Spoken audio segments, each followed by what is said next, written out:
Kind of nippy out here tonight. You guys know my studio's on the patio, so it's kind of cold out here, so I'm dressed like this.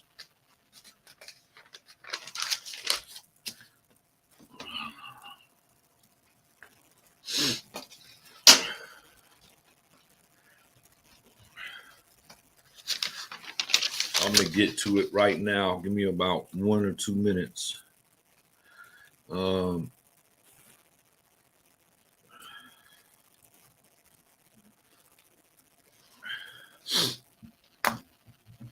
As I promised, I would be here again Friday night. I thought it was I forgot it was Veterans Day, so I want to give a shout out to all the veterans, including my 2 nephews, Nicholas and Maddie. I'm real proud of you guys for serving our country. You know, you guys are both veterans, and I appreciate your guys' service, and everyone else out there in the world appreciate your guys' service. Today is Veterans Day. I forgot all about it until me and my son went to Roseville Galleria today, and I seen it was packed up there. And I was like, damn, all these people don't work. And he was like, it's Veterans Day, Dad. So, yeah, that's how I found out. I remember today was Veterans Day.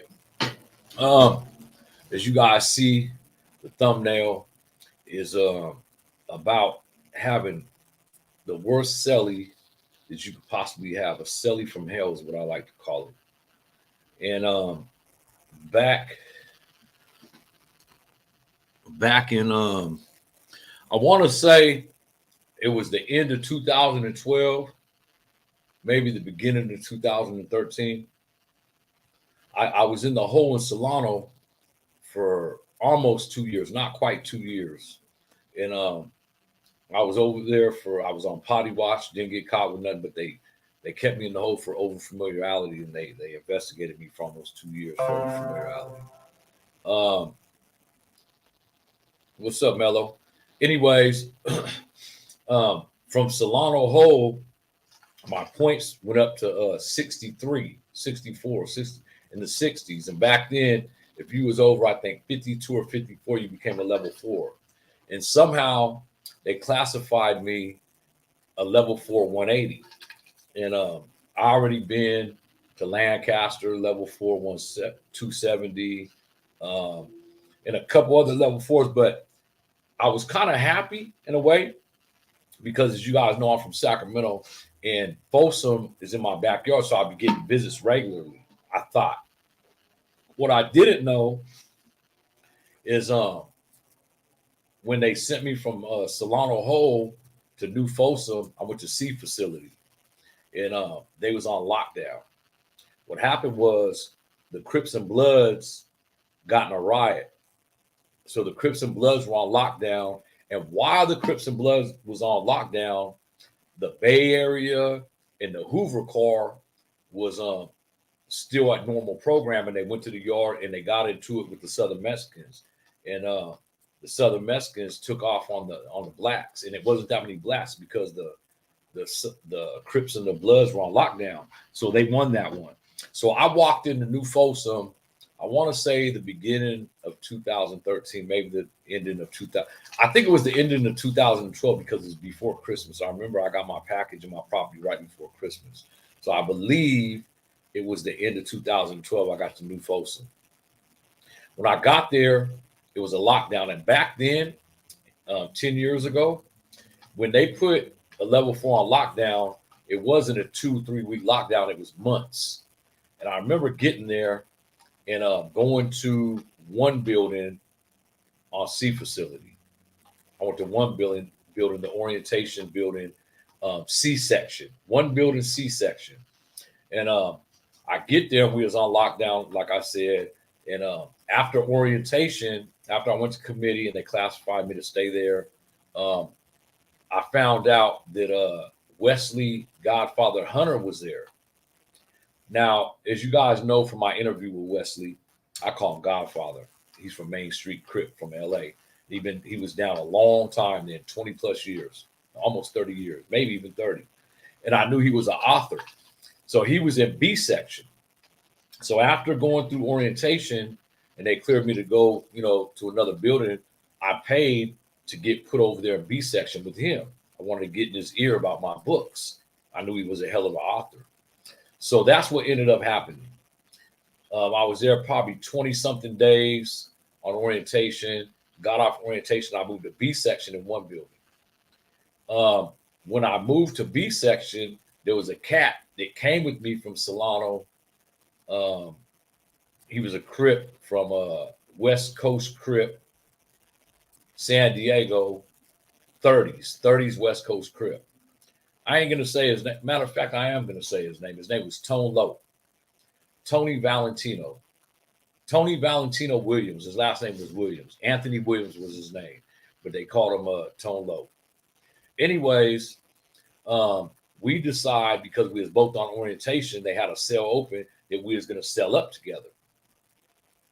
And that probably was the worst mistake I ever made in prison, by not screening this dude, finding out what he was about, finding out who he was. All I knew, he was a Crip from San Diego. You know, all Crips cell together in CDC.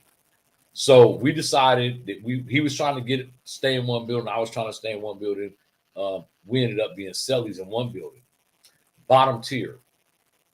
Now, you guys got to understand something about New Folsom. The cells at New Folsom are the biggest cells that I've ever been in my entire 28 years of doing time. These cells were humongous compared to what the cells I was used to. If anyone been to DVI, Tracy, or Soledad, it was two of those wide. They was like little studio apartments. However, the bottom tier, the bunks weren't bunk beds. They were side by side. So you got to think, you walk into this cell and there's a bunk on the left and there's a bunk on the right, and then there's a big ass walkway between them. And as soon as you walk in, the sink and the toilet's right on your left. That's what cell we was in. So we become cellies, and at first we kind of vibed a little bit. You know what I mean? He came from Solano, I came from Solano. Even though I didn't know this cat, I knew he was in Solano for a while. He didn't come from the hole like me. I was in the hole, and I only lasted on the main line in Solano for I think 42 days. And Goon Squad ran up in my cell, insinuating I was selling narcotics. And they didn't find them. They took me to potty wash, and I beat them on potty wash. That's a whole nother story. I think I did tell you guys how I beat them on potty wash. I shit all over myself in my jumpsuit and shit, squished the balloons in the leg and shit. But anyways, so me and him, Tone Low from West Coast Crip, 30s, San Diego, became cellies. Now, mind you, they already been on lockdown 2 months when I get there. So when I get to B section in one building, they run yard by race. Now, me and him are both celled up as Crips, so we get little yard, concrete yard. It's a little yard, it's a concrete yard right in the building. It's right, you walk out the building, it's a little concrete yard. I think it holds 20 or 30 people. So they let all the blacks in that section go to yard, and then the next day the Mexicans go to yard, the next day the whites go to yard, and then we get yard again. So me and him become cellies. Now, when I get there, I'm not trying to brag or boast, but I had a lot of money. I was doing my thing in Corcoran before I went to Solano. I got to Solano, was doing my thing for the little 40 days I was there on the main line. Then when I was in the hole for 2 years, I was selling phones in the hole. And as you guys know, it's very hard to get anything in the hole. Well, I had a way to get phones when I was in the hole, and I was selling them for like $4,000 flip phones. I'll get into that on another video. But so when I got to New Folsom, I was stupid breaded. I had a cool amount of money on my books and on some green dot cards. So when I get there, I'm comfortable. I'm writing my book, because I started writing my book in Solano Hole. So I want to talk to this dude, Godfather. So we're there, and we're on lockdown for the next 7 months. We're on lockdown, and we're going to this concrete yard. But as I noticed, this cat that was in the cell with me, Tone Low, he was a weirdo, man. He used to do shit like on purpose. Like, you don't spit in the sink when you brush your teeth. you spit in the toilet. And if you do spit in the sink, you rinse the sink out. I'm a very, when it comes to that type of stuff, cell living, I'm a very clean person. So if you spit in the sink, rinse it out, and then hit it with the green pad. Because I used to like my sink and my toilet shiny. And if you hit it with the green pad, it comes out real shiny. It's real clean. It's real proper. You can probably eat out of my sink. But this cat used to wake up at 4:30 every morning, put his headphones on, and my bunk was to the left, and my head was, the toilet and the sink was right in back of me, but I had a curtain up, like a sheet put up so he could have privacy. Hey, Dad, I'm doing my channel right now. Let me call you back. I'm on YouTube right now. I'm gonna call you back. Hey, so sorry about that. Excuse me, guys. That was my son. I just left him. I just dropped him off at his house. But anyways, so he used to wake up at 4:30 in the morning, put his headphones on, brush his teeth, clean up and shit, and then he would sit there and make noises while he worked out in the mirror. And these were loud noises, like grunting and shit. And he would do it on purpose for like 2 months. And just, there were certain things about this cat, man, that, you know, like I said, I had money. So they had food sales there. And what I mean by food sales is every 90 days, a vendor would come in and you could order outside food like Costco pizza, Kentucky Fried Chicken, Subway, Wingstop. You could order food. So I get enough for both of us. So I wasn't tripping. After I got my property, I was still ordering packages. They let us order packages on lockdown because it was a major lockdown. They let us go to, did they let us go to the store? I don't remember if they let us go to the store. I think they did let us order canteen like $70 or some shit like that while we was on lockdown. But anyway, I had a lot of shit. And you know, he'd been in jail for like over 12 years. So his people fell off. So he really didn't have that much money. And I was feeding him this cat. So, you know, after 2 or 3 months of me sitting in the cell and him being disrespectful at 4:30 in the morning, like loud, like we wasn't going nowhere. We was in this cell, you know. So one morning, it was about 5:30. He'd been working out for like an hour, or I thought he was working out. I pulled the curtains back, and this fool was in the mirror doing these with his arms and making these grunt sounds. I was like, bro, you can't kick back on that until later on, you know, 10 o'clock, 9 o'clock in the morning. And he mumbled to himself. So, you know, when you're in a cell with somebody, this cell was quite big, like I said, but still you want your privacy, right? And being that we were sleeping next to each other, what we did was we ran a line. We ripped the sheet up and ran a line straight down the middle of the back of the cell to the front of the cell so we could hang a sheet up. So now we had a partition between us. So at nighttime, if I was typing, I had a typewriter, I was writing my book, or I wanted to watch TV in peace, you know, I could pull this sheet back and it was just me in this little area and he was on the other side. But come to find out, this cat he used to talk to himself. Like really, for a minute, I thought he was on the phone because he would talk out loud to himself. And then I pulled the curtain back and like, what's up, homie? You talking to me? He was like, no, I'm just talking to myself. I'm gonna write a letter. And he was really irritating. And anybody that knows me, especially from prison, I'm a very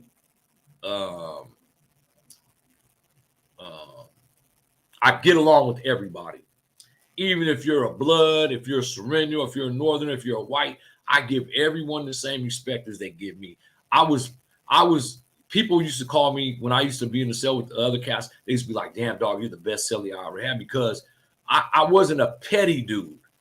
By petty, what I mean by petty is if you leave your shoes out, shit like that, I wouldn't trip. If you didn't make your bed up, you know, just certain things I wouldn't trip on. But after 3 months being in the cell with this cat, he was getting on my nerves, really getting on my nerves. And I held my tongue for 3 months.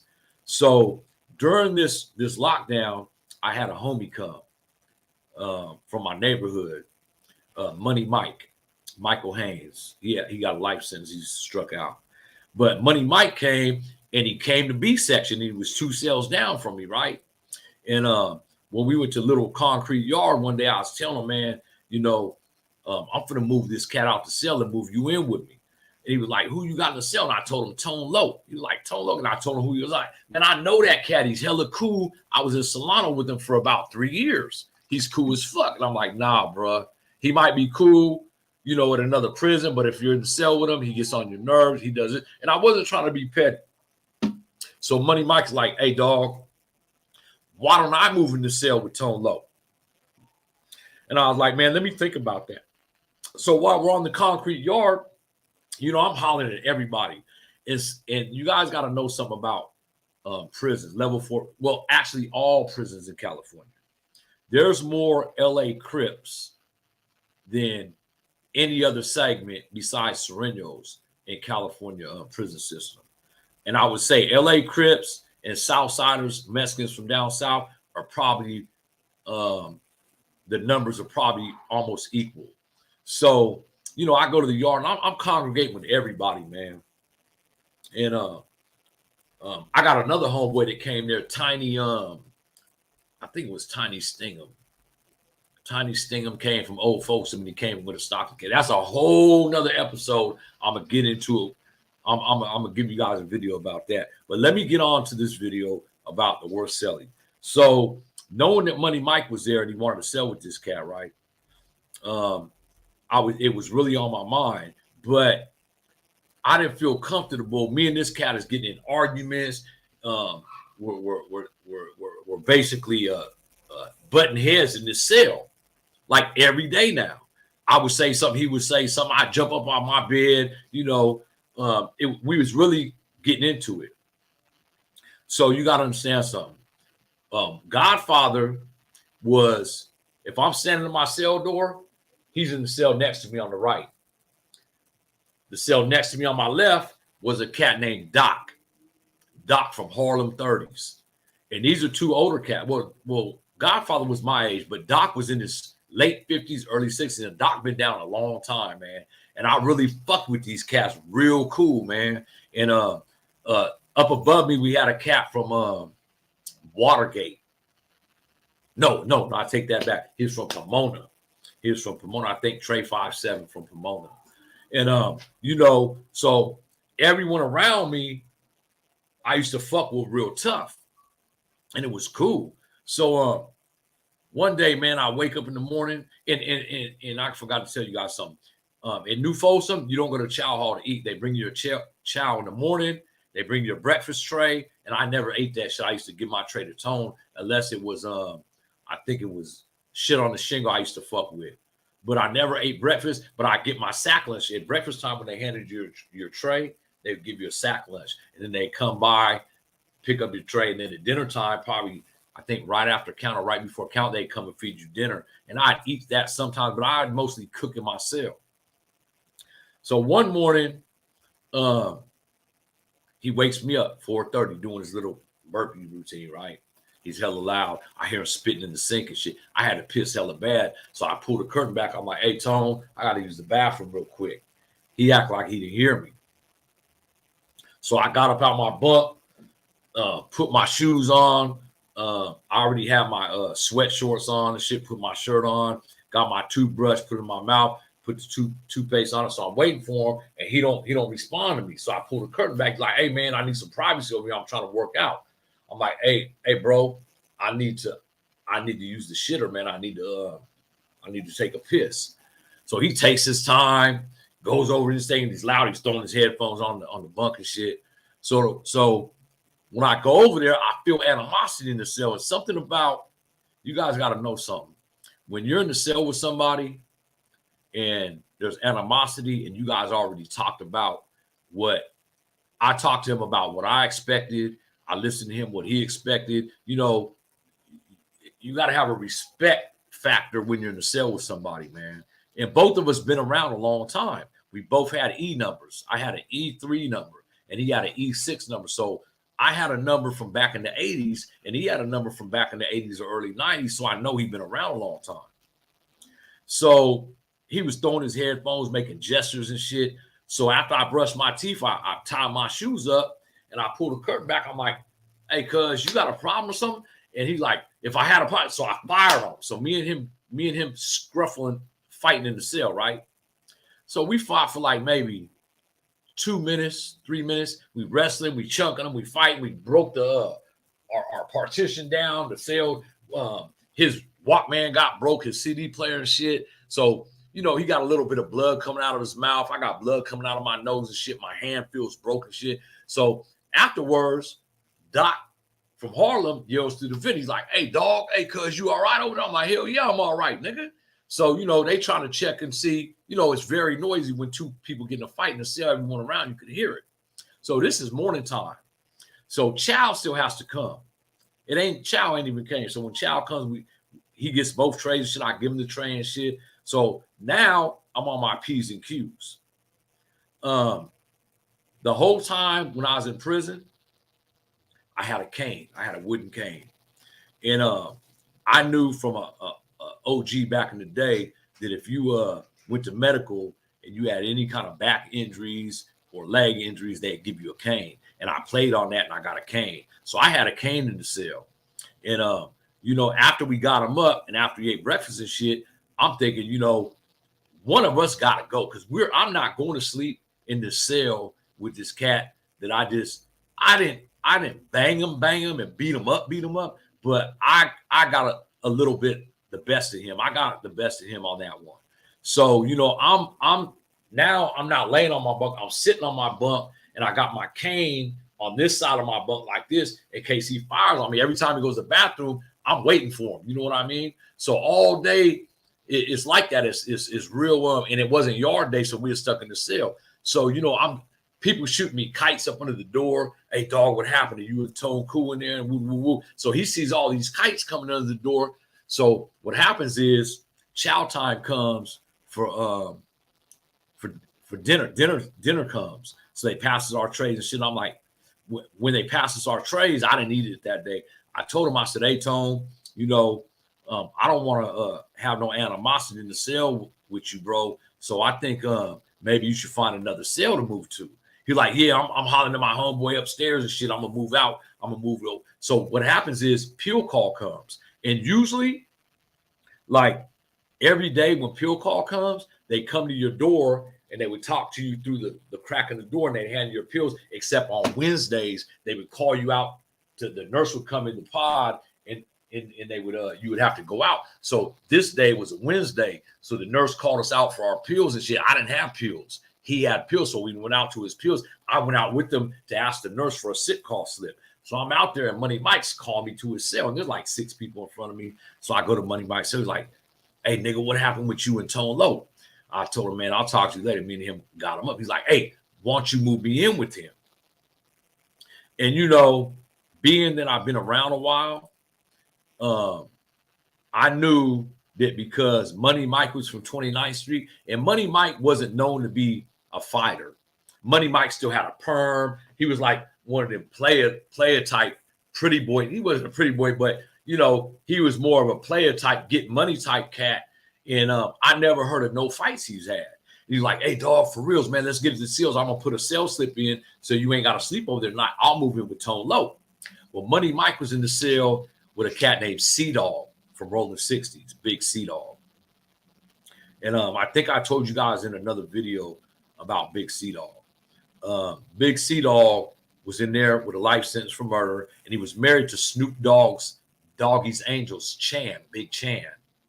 And, you know, I was skeptical about letting Money Mike move in with Tone because, you know, I kind of knew how Tone was, and I didn't want him to take out what I did to him on Money Mike. Being that Money Mike was from my neighborhood, I knew Tone Loc would have still had animosity. And, you know, I don't want to say punk the homie, but I didn't want him in there, you know, treating the homie bad.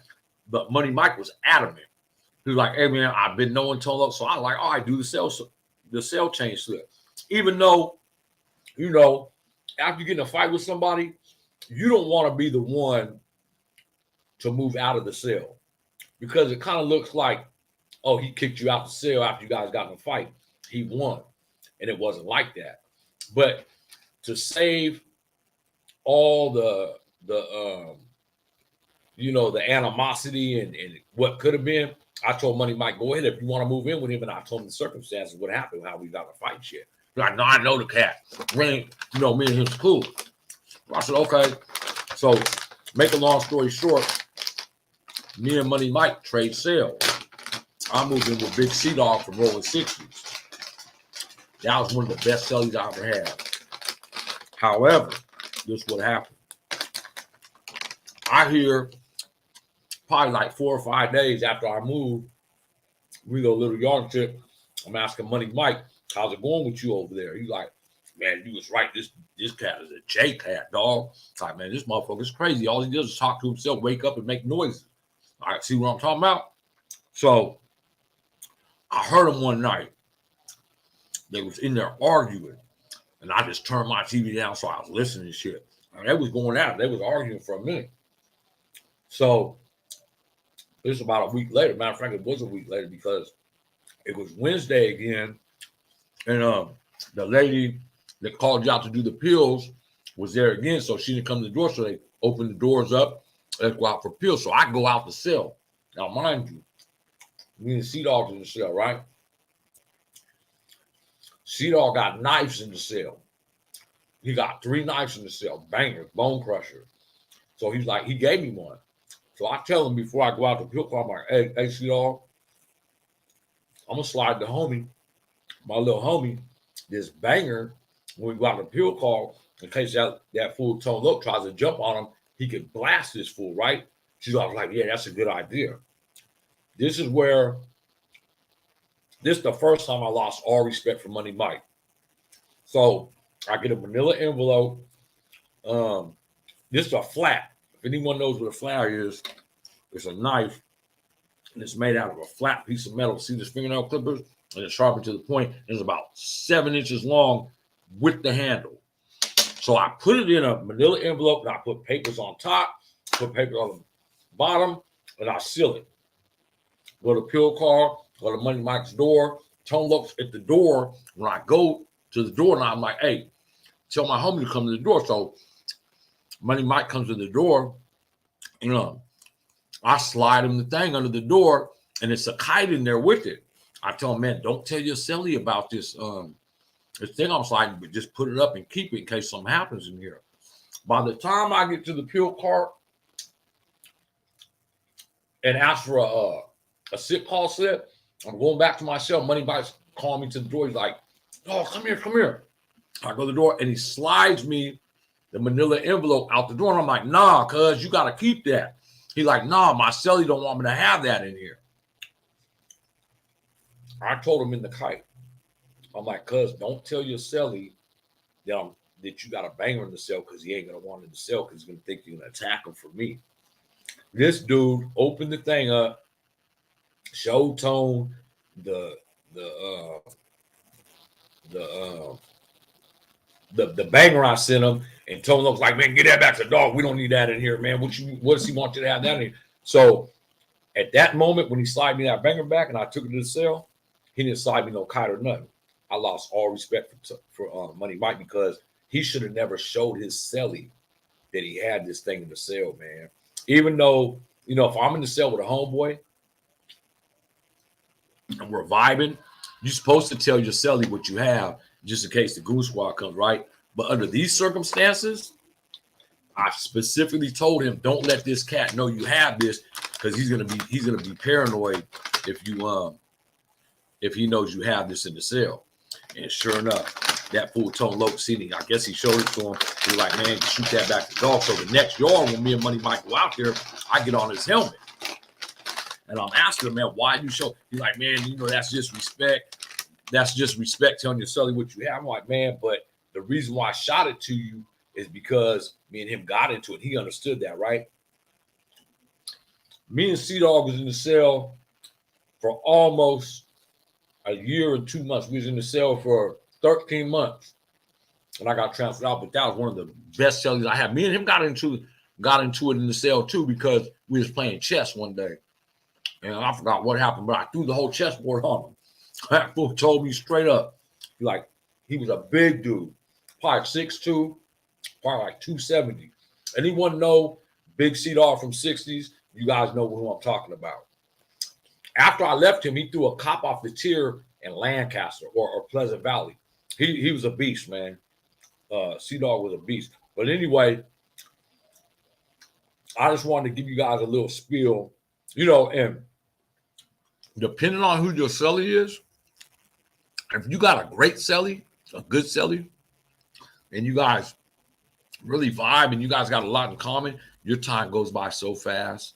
I had great celly. I was fortunate enough to have good ass cellies. And mind you, when I came from Solano Hole, after I was in Solano Hole for almost 2 years, I was on single cell status in Solano Hole. So it was new to me going to New Folsom and having a celly. I was so used to being in the cell by myself. So it was difficult, but I was fortunate enough. On my last jolt, I did 9 years, 8 months, 22 days.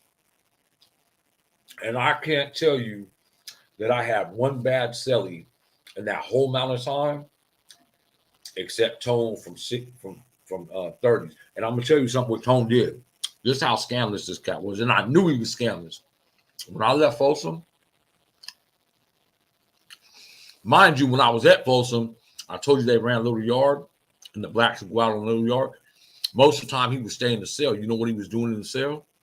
He was going through my shit, going through my phone book, getting my people's addresses and phone numbers. How I know, when I left New Folsom, I think I went to Pleasant Valley. Wherever I went, I get a letter from my mom. And inside her letter is a letter that this fool, Tone Loke, had wrote my mom and tried to get at my mom. You see my photo album, see what my mom looked like. He wrote my mom a letter talking about Nubian queen, you're beautiful, your son showed me your picture. He tried to get at my mom, man. And you know, there was repercussions behind that because I was still in contact with Money Mike and a couple other cats. It was in New Folsom. So there was repercussion for that cat once I forwarded the information that he wrote my mom. He wrote my mom, man. That's how scandalous this cat was. But yeah, I was fortunate enough to have some good ass cellies in that 9 years, 8 months. Besides Tone Loke, I had one other celly. And I can't say he was a bad celly, but this fool had an LWOP. What I mean by LWOP is life without the possibility of parole. That's called an LWOP. And this fool had 3 murders, 4 attempted murders, and he was from San Jose. And he was a cool cat. I don't even want to say his name. He was a Crip from San Jose, just put it like that. And he used to play the ukulele, and that shit used to bug the shit out of me. But I'm gonna tell you something. Tone Loke was the worst celly I ever had. Now, we're gonna talk about a couple of the best cellies I ever had. There's 2 that come to mind. Actually, 3 that come to mind. The best celly, hands down, that I ever had, and everyone from LA knows about this cat. His name is Big Bobo Floyd from Harlem 30s. Bobo had a life sentence. Bobo was the biggest cat, corn-fed, and he was now mind you, this wasn't on the last term I had. This was on a violation. He was my celly in Soledad Central. No, Soledad North B Yard. I think in 2002 or 2003. But Bobo was every bit a 6'4", maybe even taller. He used to stand, and you guys know how tall the bunks are at Soledad, right? North B Yard. He used to stand up on the floor, and I used to be sitting on my top bunk, and we would play pinochle. That's how tall this fool was, and this fool weighed every bit of 280, 290. And anyone that knows Big Bobo Floyd, his brother's name is Forehead from Harlem. Know what I'm talking about. And nobody wanted to move in the cell with this fool because he was a no-nonsense cat. He had a life sentence, and he used to run the yard. He had the keys to all the Crips on the yard. And everyone was afraid of him, and I moved in with him. He wanted me to move in with him. And that, come to find out, was the best celly I ever had, hands down. The best celly I ever had in the 28 years I ever did, Big Bobo Floyd. Also, Tiny Poop from my neighborhood, 29th Street. He was a great celly. Me and him got into it over my phone and shit. But other than that, you know, it's very fortunate for someone to be in the cell with someone they grew up with and you guys know each other's family and shit. Tiny Poop was probably one of the best Cellys I ever had, and another cat, a non-affiliate. His name was Malcolm Boyd, and he was from Valley High, but he was from Sacramento Valley High, but he wasn't a Blood, he wasn't a Crip, he wasn't nothing, but he was one of the best Cellys I ever had also. And even though me and Malcolm wasn't Cellys that long, or me and Bobo was Cellys for a year. I had a 12-month bullet violation. But to be fortunate enough to have someone that you guys really vibe with, you guys played like the same shit. We both like Pinochle, we both like chess, we both like the same, TV shows. And I had a phone. So, not in 2002, but with Tiny Pook, I had 2 phones. And, your time goes by way easier when you got a Celly that you've been knowing all your life or someone that you connect with.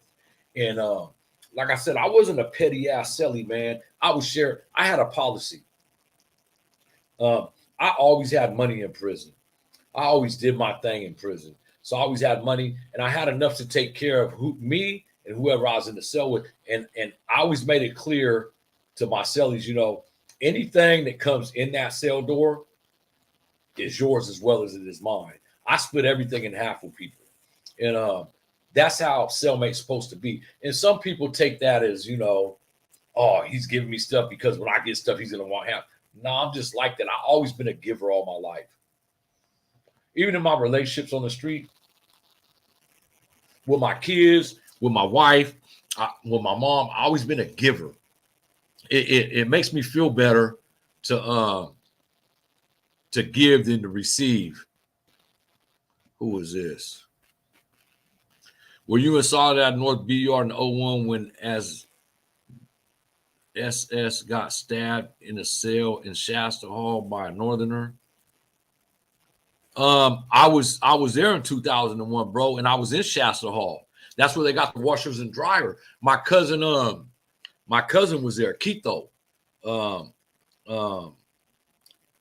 Chris was there with me. He's a Northerner. So to answer your question, I don't remember someone getting stabbed in the chow hall, but I do remember a Northerner getting stabbed, sliced across his neck on the yard, and every time his name was a Camel, and I think he was from Modesto or Merced. His name was Camel, and I remember him getting sliced up. I remember a couple of white boys getting stabbed, and I remember we had a standoff. The blacks had a standoff with the whites on the yard because they was that's when I was there.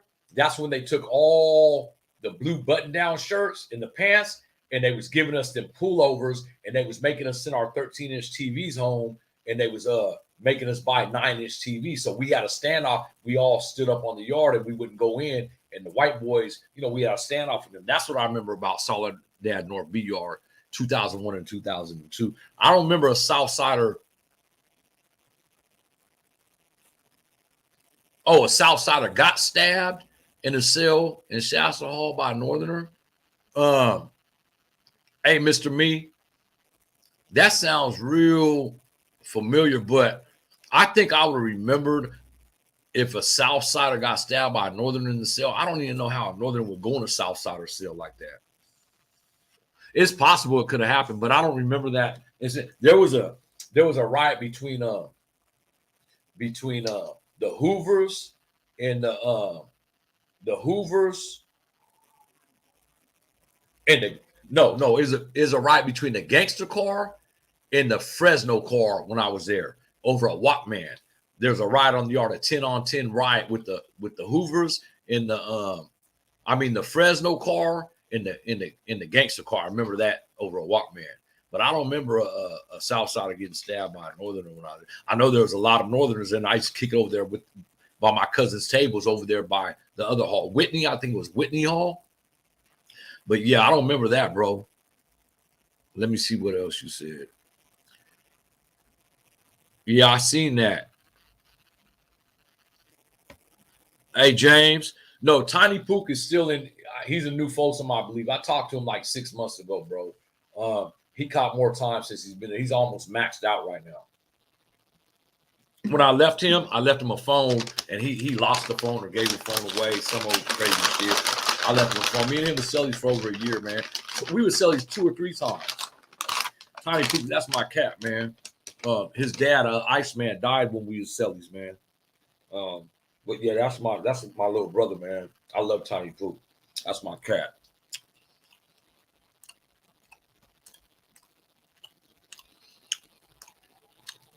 So you was there, Mr. Me? What's your name, homie? You a Northerner? Yeah, we had a standoff by the bleachers.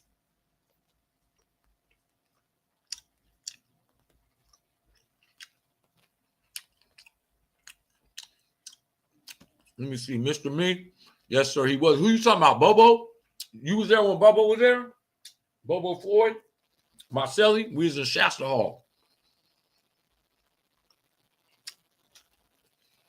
Yeah, I liked all of that. No, I was only there for a bullet, but we had I had fun when I was there, man. Yeah, you remember that, right? Hey, Mr. Me, where you from, homie? You from where you from? You a Northerner? You a brother? What are you? Do I know you? Do we know each other? I want to see who you are. If you remember, my name is Dog. They used to call me Dog from 29th Street. I don't go by that no more. I go by Donnie.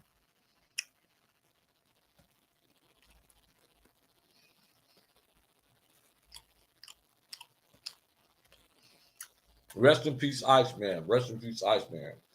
That's what's up, man. Free Tiny Poop. Tiny Poop will be getting out, and I think he got 3 more years, 2025, something like that.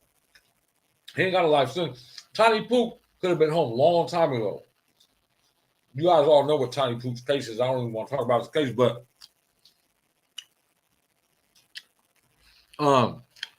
Tiny Poop caught another case at the county jail. He stabbed someone at the county jail on the 8th floor. That's what he got some more time for. I was in Shasta Hall as well. What's your name, homie? Do you know me? I was on the 2nd tier in Shasta Hall at the very last cell. When you walk in, I was on that side where the washer and dryer was. I was on that side, the very last cell. Me and Bobo Floyd was Celly's. I wish I knew your name and where you was from. I might remember you. If you're a Northern, you know my little cousin Quito, Chris Gonzalez. He was there with me. He was in my same building, but he was on the other section, the other side. I used to kick with the Northerners over there. I go over there and post up with my cousin. You from the Bay Area? Are you a brother or are you a Mexican? You a Northerner? Or are you just 415, homie?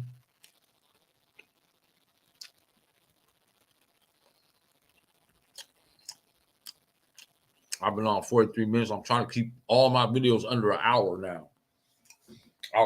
So I don't know if you guys are hip, but there's a white cat that got a channel called what's this channel called? He did 38 years. His name is Mitch Smiley. And let me see something. I'm gonna tell you his channel name right now.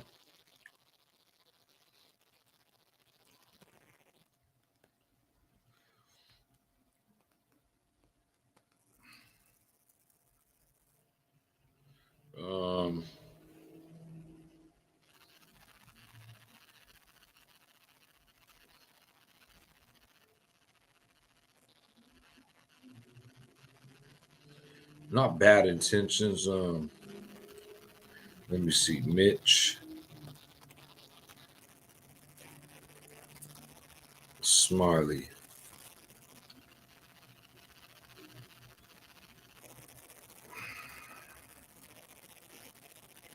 Hard intentions. He was in the first tier in front of the showers, huh?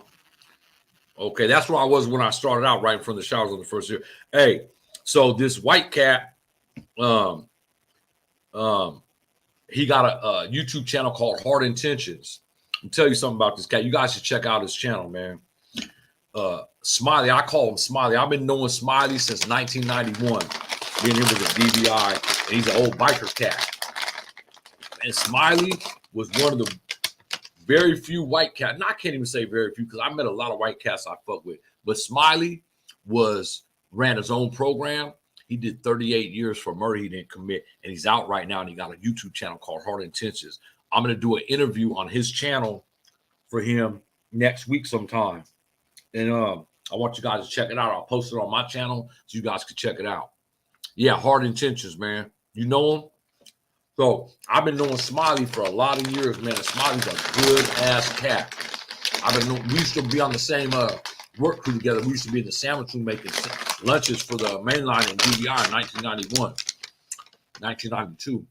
And we got in touch with each other, and I'm going to do an interview on his show. He's going to do an interview on my show.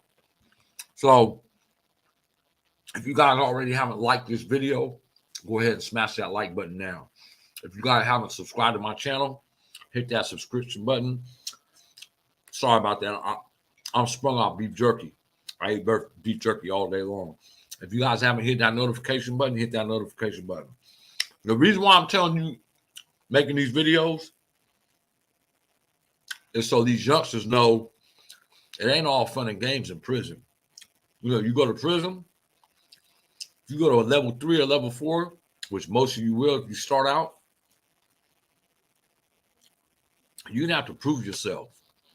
And even if you're weak and you go to an S&Y yard, I heard the S&Y yards, they're jumping now too. So there's no escaping violence in prison. You're gonna have to man up and be in some kind of violence if you go to prison, unless you just lock up and go to the hole and refuse to come out of the hole. And who wants to be in the hole for 10, 20 years?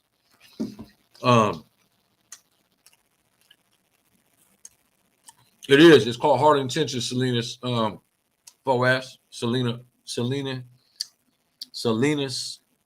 Salinas. That's your name, Selena. Yeah, that's my ex-wife's name, Selena. So look, shout out to Selena. I know she'll be watching these videos. So look, I'm gonna end this video now, but go ahead and hit that like button, hit that subscribe button, hit that notification bell. If you guys haven't already told the people you love them today, tell them you love them, man. And stay blessed, stay prayed up. Tomorrow's not promised to us.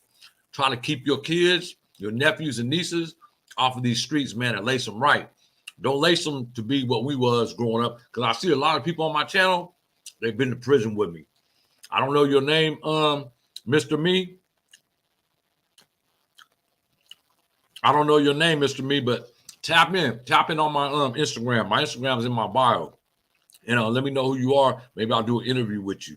Stay prayed up, stay blessed, and I'll see you guys Sunday or Monday. I'm coming with another banger. Love y'all.